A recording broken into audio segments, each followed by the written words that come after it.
to start with, because it was a very simple first thing I wanted Backbone to do, which was just a simple internet connection, I chose Backbone because you were nice, basically, because you listened to me rather than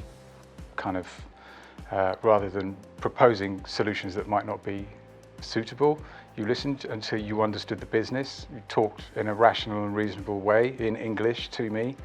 That was unusual, frankly, in an IT services supplier, and that's what clinched it. After about a week, calling my account manager and finding it was the same person, hadn't changed to somebody else, that really made you stand out. And after 3 years, it's still the same people. That's extraordinary. So I would say account management is, you're hitting hard there, yeah. Well, we've got 2 projects in progress and 1 that's live. So as far as having a second internet connection at a concert hall goes, that's a really handy thing to do. We've got a connection just for our corporate traffic now, and for our website traffic. And then we've got a connection for our broadcasts, our live streams, our video on demand, and for the production team to get in and out and do all of their media kind of work. So having those 2 things separated has been transformational for us. I would definitely say that I've been most impressed with your ability to listen and your understanding of what I do. We're not a manufacturing house. We don't have a product as such. We're a concert hall. We're a charity. We have responsibilities to artists and composers and to the people that benefit from our learning program and outreach programs. And usually when I'm dealing with suppliers, I have people treating me like I'm, I don't know, running a manufacturing business. So actually having someone who understands when we're busy, why we're busy, what really matters to us, which is the people and the music and the building, that makes a massive difference. And I think that has been the thing that has made this supplier stand out the most.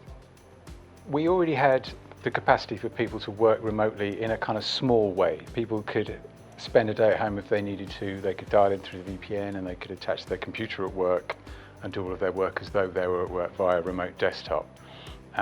What we didn't have was those endpoint machines that people were using under any kind of management. We also had people who maybe didn't have laptops, especially a lot of the younger staff. We've got a very young staff base, and a lot of them don't have computers, they have phones, right, and tablets instead. So we had to scramble a little bit and we had to buy laptops. Nobody could buy laptops from anywhere at that time. So we bought cheap ones from the high street.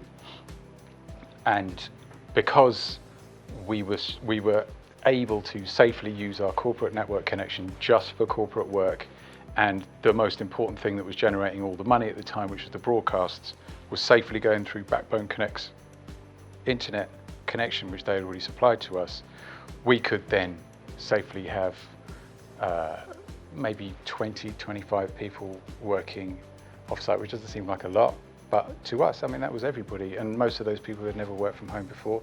We had to scramble in the IT department to make sure that everybody knew how.